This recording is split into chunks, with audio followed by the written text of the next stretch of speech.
Muy buenas noches, amigos de todo el país. Bienvenidos nuevamente a Edición Nocturna. Soy Miguel Guerrero y estoy, como de costumbre, muy satisfecho de poder estar con ustedes en sus hogares.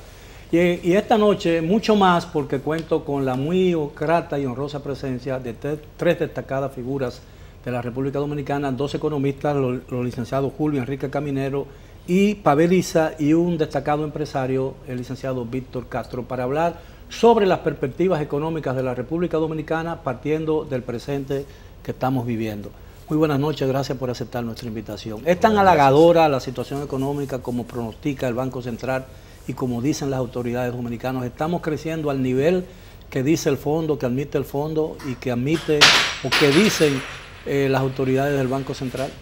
Bueno, el Fondo Monetario Internacional lo que está diciendo es que la economía dominicana está creciendo por debajo de su potencial. Se estima que el crecimiento potencial de la economía es de alrededor de un 5% anual. En el periodo 2014-2016, el propio Fondo Monetario Internacional señala que la economía había crecido alrededor de un 7%, terminó creciendo en el 17 en 4.6%, es decir, creció 2 puntos porcentuales por debajo de lo que había crecido en ese periodo, y por debajo de ese potencial, entonces la economía dominicana no genera la cantidad de empleo suficiente para atacar uno de los principales problemas de la economía dominicana. Pero si mal no leí, el informe dice que el mínimo histórico de crecimiento es 5.1%. El promedio. El promedio. El promedio.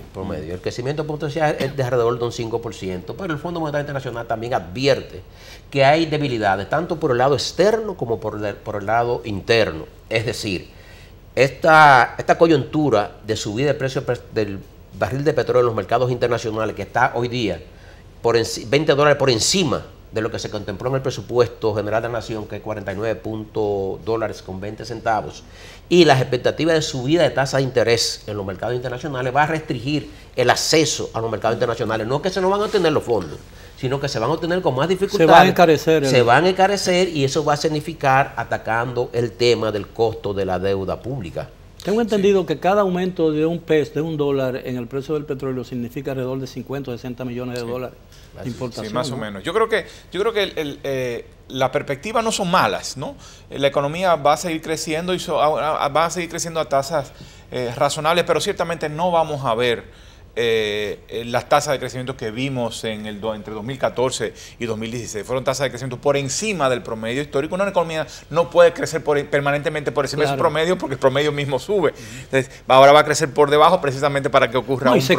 Se calienta la economía. Ahora, eso no significa que sean tasas problemáticas. Ahora, hay amenazas, claramente. Y la principal amenaza, como ha dicho Julio, es los precios del petróleo. Esto es una economía terriblemente dependiente de... o sea, influye mucho en el crecimiento del precio del petróleo, porque cuando el precio del petróleo sube, la disponibilidad o sea, por el mismo barril estás pagando más. Y eso significa que hay menos divisa para crecer. Y la economía necesita la divisa para crecer, porque los bienes de capital, los bienes de inversión son importados, y además de muchos bienes de consumo y materia prima. Entonces eso va a hacer que la economía empiece a crecer, siga creciendo menos por debajo. Pero repito, no se trata de una cifra terriblemente preocupante. Yo creo que de todas maneras el esfuerzo que tiene que hacer la política pública para mantener un ritmo de crecimiento más o menos razonable es importante. Es decir, esta economía necesita crecer, y creo que era ahí por donde iba Julio, es que esta economía necesita crecer al 5% para que la tasa de desempleo no aumente. Y recuerde que el tema del empleo es crítico. Ahora, toda esta dinámica de crecimiento, hay que apuntar, está acumulando factores de crisis. En particular, el tema fiscal. Es decir, estamos en el sostenimiento del déficit fiscal año por año, a nivel que está, que en un año no es problemático, no es un déficit terrible. Pero cuando usted tiene 10 años, 11 años, de manera consecutiva, con un déficit promedio entre 2 y 3% del Producto Interno Bruto, más cercano al 3%, usted está acumulando una cantidad de deuda que le está exacerbando el problema, y usted va a obligar al gobierno a recortar, en algún momento a recortar el gasto, lo que te va a tumbar el crecimiento. ¿Cuál sería un nivel aceptable más o menos de déficit fiscal? Mira, yo no creo que haya una cifra. Lo importante es que los ingresos empiecen a crecer más rápidamente que los gastos, para que eventualmente no crezca el déficit, digamos, el déficit llegue a cero y la deuda pueda empezar a disminuir. ¿Cómo ve el empresariado dominicano la situación económica? Mira, nosotros estamos de acuerdo que el país en los últimos años ha venido creciendo y creo como Julio que las potencialidades que tenemos son para un crecimiento incluso mayor o más sostenible, porque nosotros hay que ver cuáles son los sectores que han venido creciendo dentro de este boom económico, que como lo puede llamar el gobernador del Banco Central. Los sectores de manufactura, que es al que yo pertenezco, hemos venido perdiendo ponderación en términos de aporte al Producto Interno Bruto, año por año, y eso es preocupante, porque nosotros somos los generadores de los empleos de calidad. Pero ¿será que no se han reinventado ustedes, no? Bueno, es que esa es parte de nuestra preocupación, de que nosotros como país tenemos que, más que reinventarnos, nosotros tenemos que sentarnos dentro del modelo de desarrollo productivo que realmente podemos insertarnos. Nosotros, la agroindustria, por ejemplo, en República Dominicana, sigue exportando bienes primarios. Cuando nosotros tenemos una industria que está prácticamente desmantelándose, que nosotros pudiéramos perfectamente hacer los encadenamientos productivos que nos permitan agregar valor a nuestra materia. ¿Y por qué no se logra ese objetivo? Políticas públicas que están de espalda a la producción nacional, porque es más fácil sostener este crecimiento en base a deudas, en base al turismo, que es una estrella dentro de la economía de República Dominicana, la zona franca y las remesas. Y nosotros no toda la vida vamos a poder sostenernos de esos tres sectores. El turismo, por ejemplo, en República Dominicana, con este modelo de turismo que tenemos, de todo incluido, eso hay que modificarlo. Nosotros tenemos que ir a un turismo, por ejemplo, de salud, a un turismo de ecoturismo, convención, histórico, cultural. Ahora, mucha gente se pregunta con cierta lógica, y ustedes pueden darme la respuesta adecuada, porque hablo como de mi perspectiva del ego en la materia, ¿no? Pero mucha gente se pregunta, ¿no estarán acaso las exenciones y las excesivas exoneraciones al sector privado dominicano restringiendo su capacidad inventiva, su capacidad de amordarse y de competir con posibilidades? ¿No es una posición muy cómoda a partir del cual están funcionando? ¿No es una traba a su propio crecimiento? Que se concibió de mal manera. O sea, los subsidios, las exenciones no se han concebido de la manera adecuada en el caso de la economía dominicana. Porque los subsidios a los sectores productivos no son malos en sí mismos, pero tú tienes que establecerle condiciones. O sea, condiciones puede ser, por ejemplo, tú tienes que hacer transferencia de tecnología, que es el pleito de Donald Trump con los chinos. Le dice, tú vienes para acá, tienes que hacerme transferencia de tecnología. Tú tienes que crearme empleo y tienes que crearme empleos de calidad. Y además de eso, tú tienes... Pero Estados Unidos dice, no me sigas robando la tecnología, ¿no? Lo que pasa es que China le pone condición que tú tienes que hacerme transferencia de tecnología. Y aparte de eso se la roba. Pero ha sido la historia de todas las potencias económicas. Han robado tecnología. Siempre. O sea, que eso no es nuevo. Nosotros lo que decimos, bueno, tú vas a otorgar esos subsidios, esas exenciones, ese gasto tributario, 234 mil millones de pesos para este año, estimado. Tú vas a hacer eso, tú tienes que poner condiciones. Tú tienes que crearme empleos, tienes que crearme empleos de calidad, tú tienes que hacerme transferencia de tecnología, tú tienes que transferir conocimiento y tú tienes un tiempo X para eso. Sí, el tiempo. Eso es... Sí, el aparato productivo dominicano, para que la economía crezca de manera sostenida, y al mismo tiempo y que derrame beneficios sobre la población, tú tienes que tener una transformación de la calidad del aparato productivo.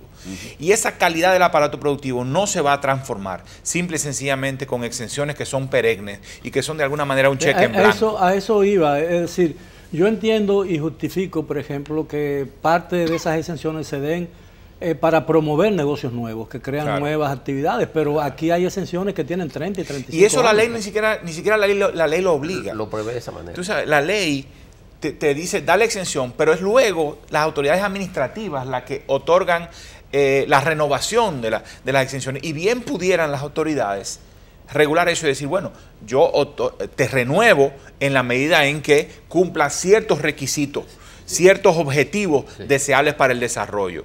Es decir, se lo voy a renovar, por ejemplo, a este tipo de sectores, porque el aprendizaje tecnológico del resto de la economía se potencia. Se lo voy a tocar a estos sectores porque me generan empleos. Pero no es posible que le demos, y estoy exagerando, es un poco de caricatura, que le demos la misma exención a una empresa como la que se está instalando ahora, que es muy importante, de dispositivos médicos, a la esterilizadora, igual que a una empresa de pacas, en la misma zona franca. Digo paca, claro, pero perfectamente. he escuchado denuncias de que se está dando negocios que se parecen a eso. ¿no? Es decir, frente a otra empresa, el mismo calidad de la exención, el mismo tipo de exención, y no debe ser, ¿no? Entonces, pero al mismo tiempo, la exención, digamos, es uno de los instrumentos, pero el tema del desarrollo tecnológico, el tema de empujar el aparato productivo hacia la exportación, que es lo que te va a dar el volumen, y el volumen es lo que te permite bajar los costos, también es una responsabilidad. Ahora, se han dado muchas cifras, se han barajado muchas cifras en los medios de comunicación con relación al monto de esas exenciones.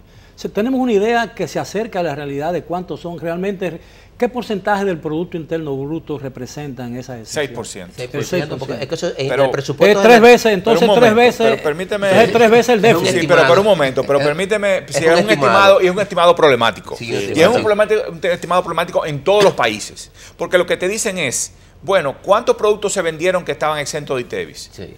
Son tantos, que este es el nivel, el volumen de venta, el nivel de las ventas, el valor de las ventas. ¿Cuánto hubieran pagado de ITEVIS? Tanto. Y por lo tanto, si no tuvieran ITEVIS, estamos sacrificando de ITEVIS tanto. Pero realmente, si tú le pones ITEVIS a esos productos, entonces, obviamente la venta baja y el monto sería menor. Claro, entonces, pero probablemente en el ITEVIS sea el menor problema en la estimación. Hay problemas de estimación por ejemplo, de la zona franca. Yo creo que el sector de zona franca ha argumentado con éxito técnicamente, que están demasiado sobreestimadas, porque se la ponen le estiman la exención a favor de zona franca como el porcentaje a partir de la importación de insumos. Pero resulta que la mayor parte de los insumos que importan las empresas de zona franca son insumos que provienen de países con los cuales hay acuerdos de libre comercio. Sí, o sea que no entonces, tú puedes eliminar la exención, pero la eliminas para el resto de los socios comerciales, no para los socios comerciales pero las empresas de manufactura locales se quejan de que la zona franca compiten con ventaja con ellos en el mercado local, porque pueden vender el 20% de su producción en el mercado local. Bueno, ya pueden vender la totalidad, ¿no? Sí, pagando el arancel y pagando el 3.5% como acreditable al impuesto sobre la renta.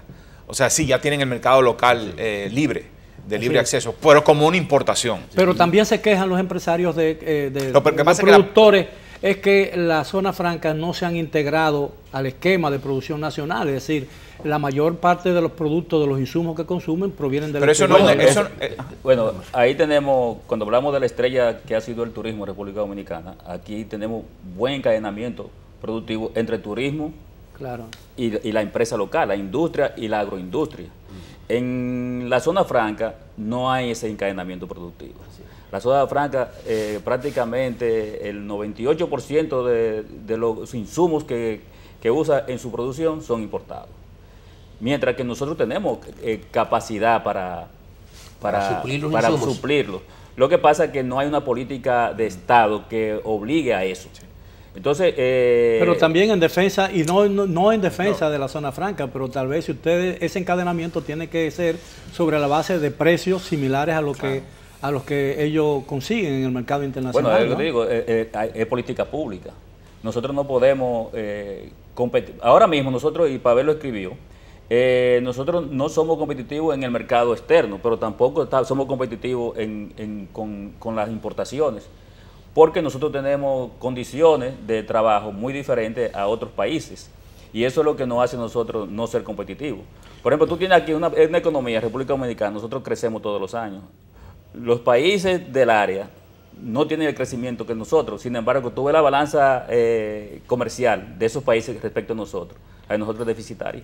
Bien, ¿cuáles son los elementos que realmente traban el crecimiento de la industria nacional y hace que la economía dominicana sea menos competitiva frente a sus pares de la región? Hablaremos de esto cuando regresemos después de la pausa. Siga con nosotros aquí en Edición Nocturna.